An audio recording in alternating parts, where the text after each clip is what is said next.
At school, we practiced for the Christmas program all month long. Miss Butler couldn't sing either, but she was a feisty director. After we'd run Lo How a Rose into the ground, she took it off the program. And she wasn't satisfied with our Once in Royal David City, and she took the Christmas program personally, as teachers do. We had our stage props now, a radiating tinfoil star, and one of those mangers you see in nativity scenes, and nowhere else. Baby Jesus was a battered doll with eyes that opened and closed. It was Ina Ray's. She said she'd had it when she was little, but the rumor was that she still played with it. I had a sheet shawl, and drapings. Carlene Lovejoy looked straight out of Hollywood in her satin gown and wings as head angel. But other people whined that they weren't nearly set for the big night. In a rehearsal, both Johnson boys went bone white and fainted. They had bad cases of stage fright, though they were only shepherds. Grandma naturally took no interest, even when I complained to her about Carlene Lovejoy's halo. It was all tinsel and practically lit up. Grandma was busy, but then I wouldn't have taken her for a Christmas kind of woman anyway. Still, one day after school, I found her poring over mail-order catalogs. She handed me the one from Sears, open to Fashions in Footwear for the Junior Miss and the Younger Active Woman. "Pick out a pair," she said. "Grandma, do I get a Christmas present?" I said to test her. "You need shoes," she said. "Otherwise, you'll be binding your feet in rags to get through the winter, just like at Valley Forge." I considered every pair on every page, trying them on in my mind. A lot wrote on my decision. These shoes had to go everywhere I went, and there'd be room in the toes, which made my heart sing. Grandma had long grown restless when I finally made my choice.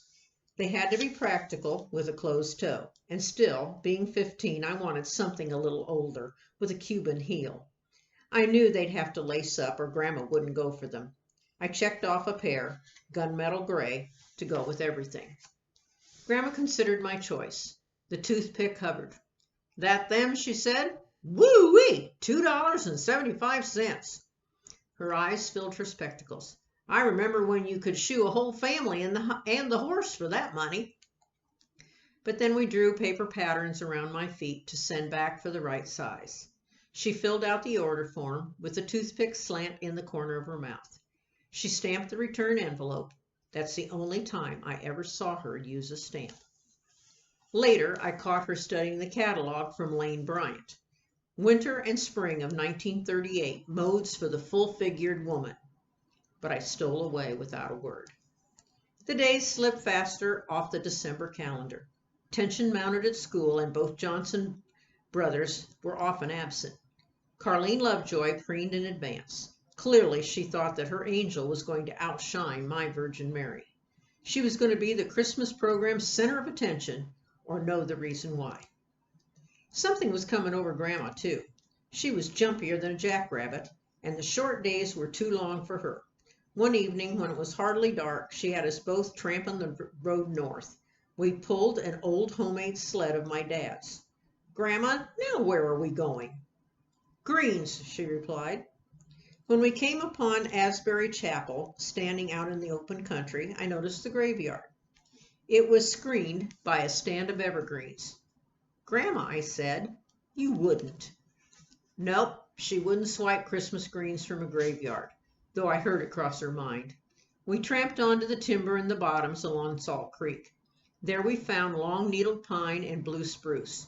Grandma took Augie Fluke's knife to them, and we began to stack the sled with greenery. Then, as if it was meant to be, we came upon a little fir tree. It wasn't 3 foot tall and far from full, but Grandma fell on it and her knife gnawed away at its spindly trunk. We trudged back to town with the greens tied to the sled.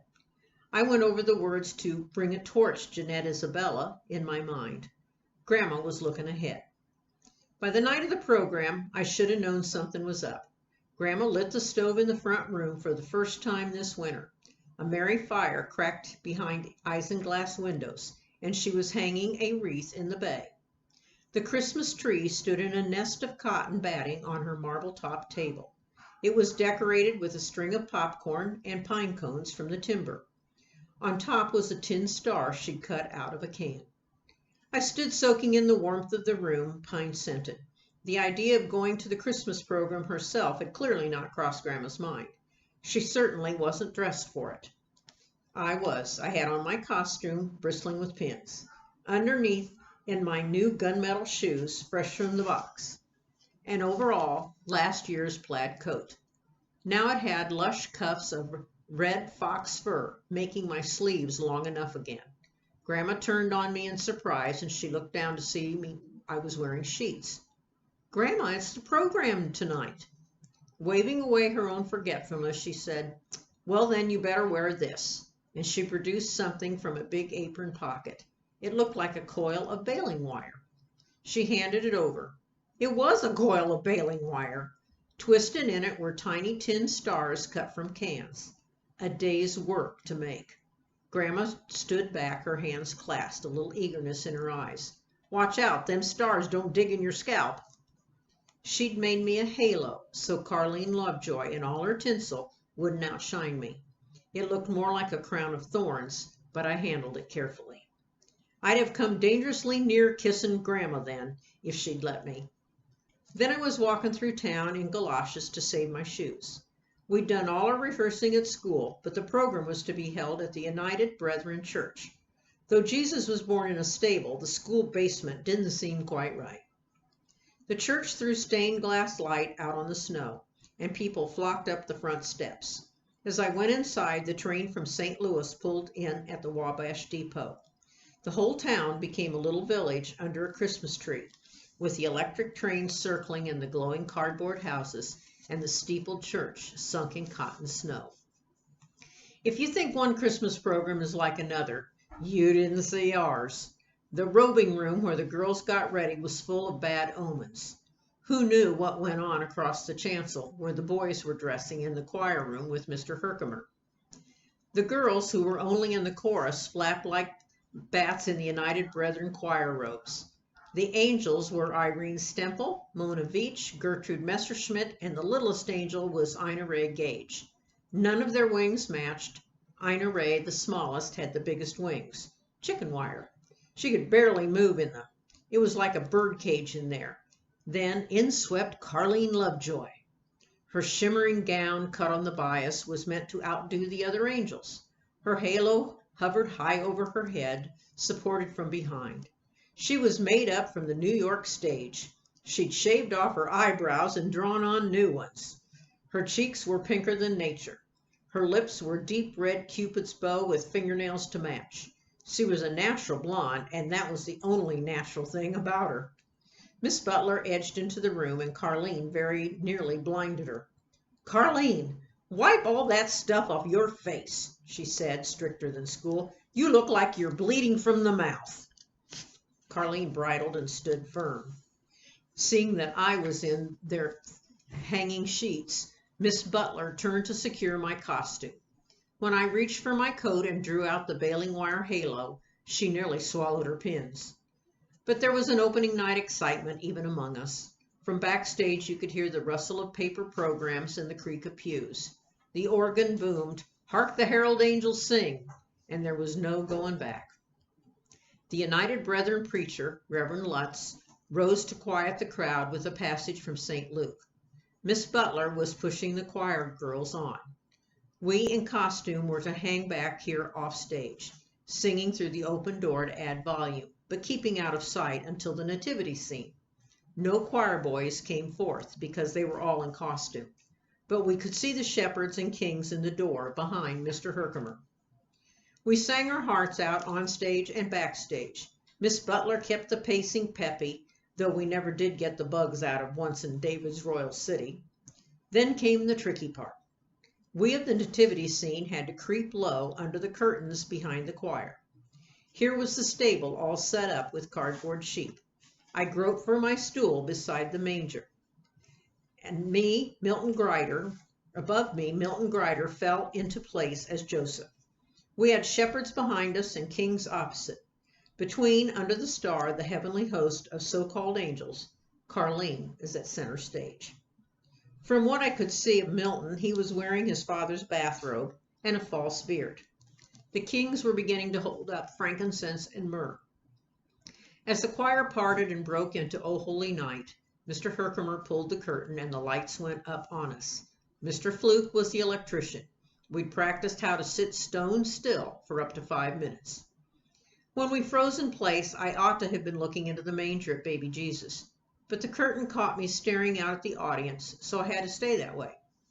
Long lay the world in sin and error pining, sang the choir as I counted the house. The full pews gasped as we came into view, a living picture. And why not? Milton in his bathrobe and false beard, Carleen like Sally Rand without her fans, Ina Ray looking like she was about to take off, me in baling wire and 3 sheets showing a Cuban heel. As I stared, unblinking, at the far back of the church, the door opened. Grandma walked in. It had to be her. She filled the door. A tall man was with her. I watched her scoop people along a pew and sit.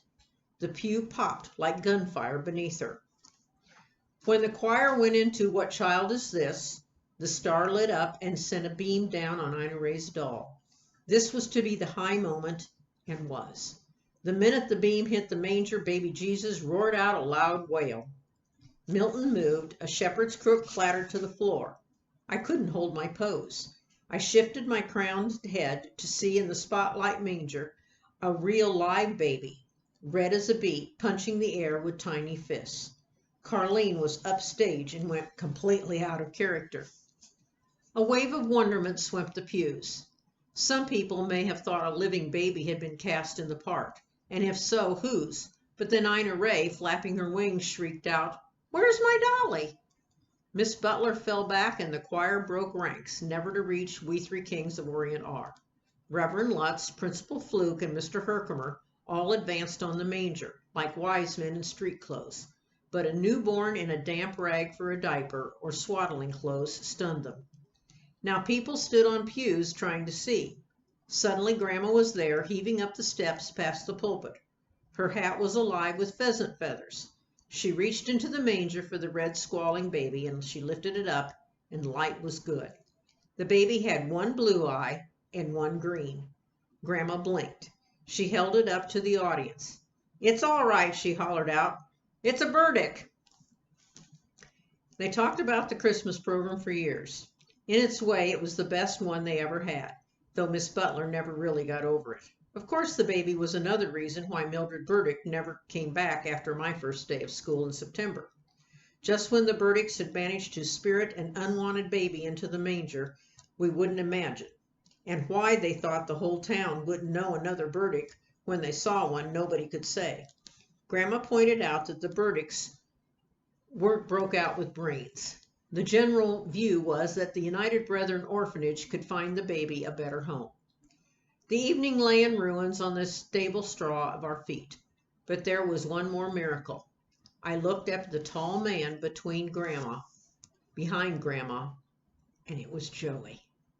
Taller and leaner and handsomer, but Joey, changed in the same. And so I was looking my Christmas in the face. I hugged the wind out of him and tangled him in my sheets, nicked his chin with my halo. It was Joey, fresh from the West off the evening train. Grandma had sent him the ticket. That's where most of the Fox money went. That's what it was for. I had to turn away quick. There was a lump in my throat, and that would mean tears on my face, and I didn't want Joey to see them. Then with a rush of wings, 2 angels lit on either side of me. The gawky one was Gertrude Messerschmidt. The dumpy one was Irene Stemple. "Is that your brother, Mary Alice?" wondered Gertrude, suddenly my new best friend. "Oh, Mary Alice, honey, he looks like Tyrone Power," Irene breathed, feathering out, "but taller." Her pudgy small hand found mine in the drapings, and she clung to me. After we got home that night, Grandma showed me another ticket. It was round trip to Chicago for me, so that I could go on with Joey to have Christmas with Mother and Dad. It must have cost Grandma her last skin. First, though, we'd keep Christmas right here, around the spindly tree in the warm front room. Just the 3 of us, like those old summer visits, Grandma and Joey and me. But what I remembered best about that evening is the 3 of us walking home from church. I see us yet, strolling the occasional sidewalks without our arms around Grandma, just to keep her from skidding, because she said she was like a hog on ice, and every star above us was a Christmas star.